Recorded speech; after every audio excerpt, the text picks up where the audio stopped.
Embrace the change that God makes in you.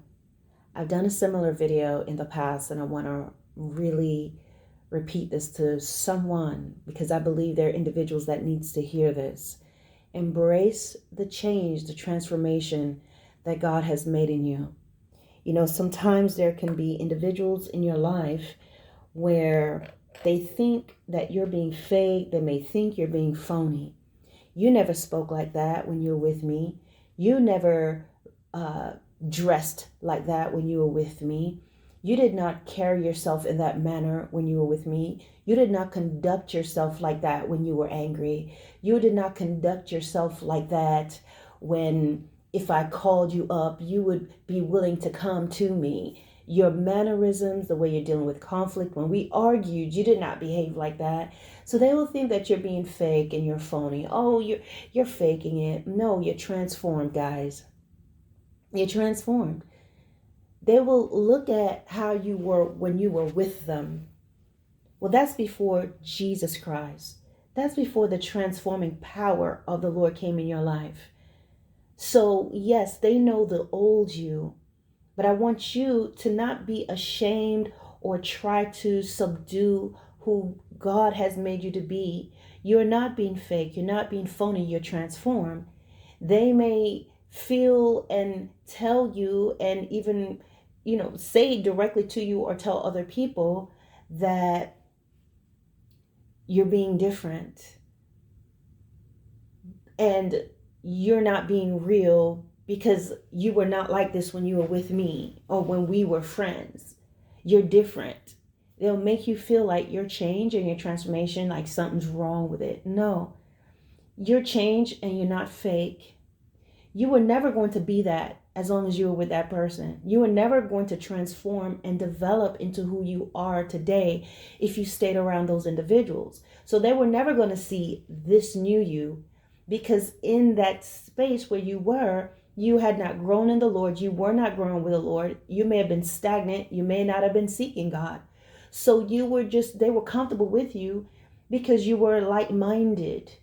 You may have even been the one leading and doing a lot of the, doing the things that you shouldn't have been doing.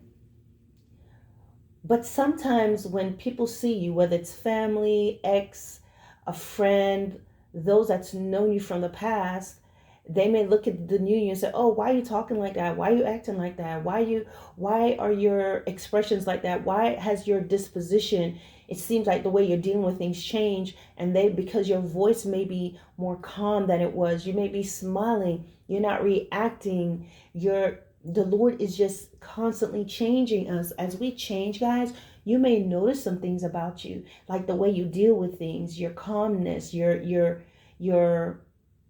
just that peace that you will have, and even how your speech may change. And what does that mean? You begin to just speak. I don't know. I don't know how to explain it, but you have to understand we are spirit. God is spirit. He's going to deal with our spirit. So therefore, in the flesh, you may have used to talk very loud or spoke there had to be a curse every third word or something like that, and you're not doing that anymore. You may even get a calmer voice. You may even just speak in a manner that is just so fluid and just serene. People don't understand it. You speak more, the way that you put your words together, there's wisdom there, and they will be seething and mad because that's not how they talk. That's not how you talk. And basically what it is, they know the old you, and they don't realize the power of the Lord's transforming. They don't understand the depth and the magnitude of God's transforming power. He'll literally transform you. He'll transform the way that you dress. He'll transform the things that you even want to eat. The things that your appetites will change. Your lust, the things you used to do will be gone. There'll be people that have known you for being flirtatious, and then they reach out to you thinking you're going to have your normal flirtatious banter, and that's not there anymore.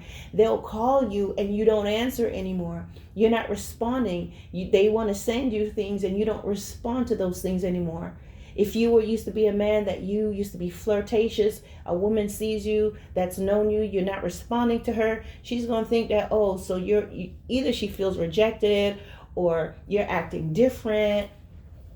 If you used to be a flirtatious woman or a woman that, you were doing a lot of stuff in the past, someone from your past will try to reach out to you, trying to slip into your DM and all these different things. And maybe you don't respond, maybe you don't, or you don't react, or you don't say what they expect you to say. So they're going to think you're being different, you're acting brand new, but you are transformed. You were never going to grow with them. It was like they had an oak seed in a little tiny flower pot. You were never going to grow. The same thing in ministries. You leave, God pulls you away from those individuals or branches you out to do something else, and they begin to see how you're thriving and growing. All of a sudden, they'll start to think of all the time that they'll want to go back to the old you, when they first met you, when you were broken, when you needed them. This is what they're going to go back to. And it's basically like they said with Jesus, when he was speaking and teaching with such great wisdom, the Pharisees came forward and said, is this not the carpenter's son? Is this not his brethren around us? Basically, isn't this a nobody right here?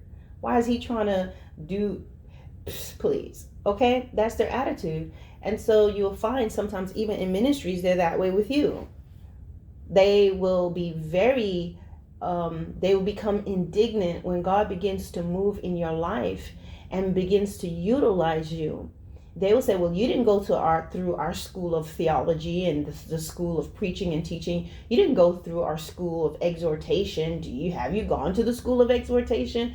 And so they really begin to limit God and feel like, well, God cannot move in your life if you did not go to this school or that school. No, that's not true. That is not true. I'm not knocking any schools or theology and things that people went through, but God can use who he wants to use. He can put someone in the front of the line in front of you or me, and they have no experience because they're being utilized by him. So my point is, you'll find ministries that will be that way. Well, they want to check your credentials to see if God can move. And so they're like, when they see the Lord moving you, they would have something to say. Oh, there's no way they can be doing this. How dare they be grown? How dare they're growing? And they're going to call your stuff something. They have to, just like when Jesus was doing miracles, they called him a devil. They called him Beelzebub. So when the Lord starts to utilize you, you're going to have people that they may have used to be your mentors, whatever, you were in their ministry. They're going to be calling what you're doing demonic and not of God, and you're a rebel. Why? Because you're not in their church. Because you're not in oh no, God can't work with you. You have to be here for God to move. Okay. So you have to be confident in the transformation where God is taking you. You are never going to grow there. You are never going to grow in that relationship.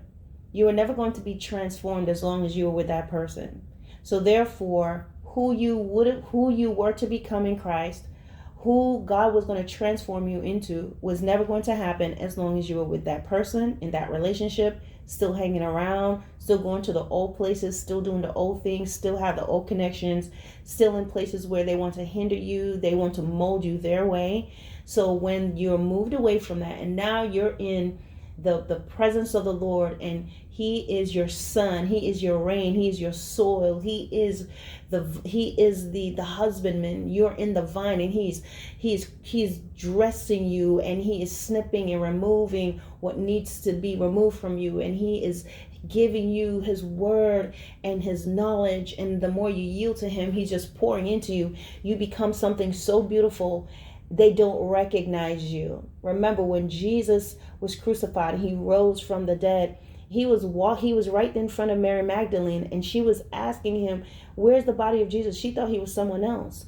And when he was walking with the disciples along the road, they were talking to him that whole time, invited him to eat. And it wasn't until the very last minute that they realized, when he spoke to them, they realized who he was. He was not the same. He didn't even look the same. They didn't recognize him. And so that's what happens. When the Lord begins to transform you, people will not recognize you. And because they don't recognize you, they're going to say you're being fake and you're being phony, and that's not who you are. But they knew the old you, the sock puppet version of you, the old hollowed out version of you. That's who they knew. The person that was insecure and weak and crying and subject to the lust of their own flesh and the lust of their temperaments and needy. That's who they knew. That's what they know. They didn't know you before. They knew you before the Lord transformed you. And sometimes, guys, I'm trying to tell you, God allowed them to drop off. Some of them broke off with you, were doing all types of things, betrayed you, whatever it may be, talked about you, shut you out, kick you out of their ministries. God allowed that to happen because he was not going to allow them to tap into the treasures that he was going to bring forth in you, because otherwise they'd want to hang around simply to commit piracy. So stay encouraged. Be certain of who you are in the Lord. Embrace who God has made you to be, and know you are not faking it.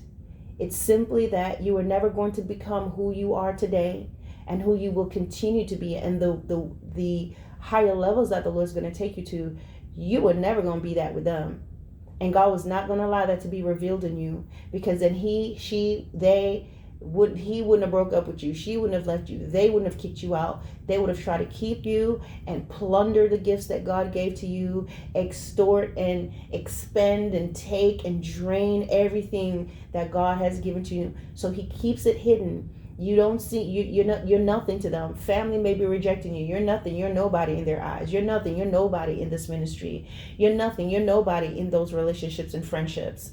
And so the Lord keeps their eyes closed, and he keeps those beautiful things within you hidden. And once you step out and he has you, he begins to transform you. All those things begin to unearth and come forth and shine. You begin to thrive. You get better. And to them, they're faking it. That's just the level, and that's just how it lets you know just how low and how limited their mind is. You have to be faking it because you've changed. You're not the same person. So guys, embrace the change. Embrace everything that God is doing and given to you, and how he is growing you. You embrace it. Do not be uncertain of yourself. Because truly, it's not by your own might, it's not by your own power, it's not by your own ability, but it's by the power of God that you are changed. And there's no way that we can ever put limits on what God is going to do, how he's going to change and transform us. And I suspect that there'll be so many more surprises, so many more things that you're going to see, so many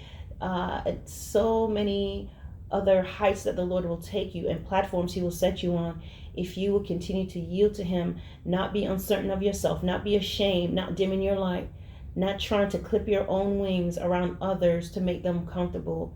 You will greatly displease God if you do that, because you don't reject him. Don't reject what he's pouring into you. Don't be ashamed if you are filled with a word of knowledge. Don't hinder yourself. Sometimes people are in churches where they've had so much wisdom and knowledge, but they can't. They get in Bible study in these groups, and they're so excited to share and to talk, and then they're shut down and made to feel like they're trying to elevate themselves.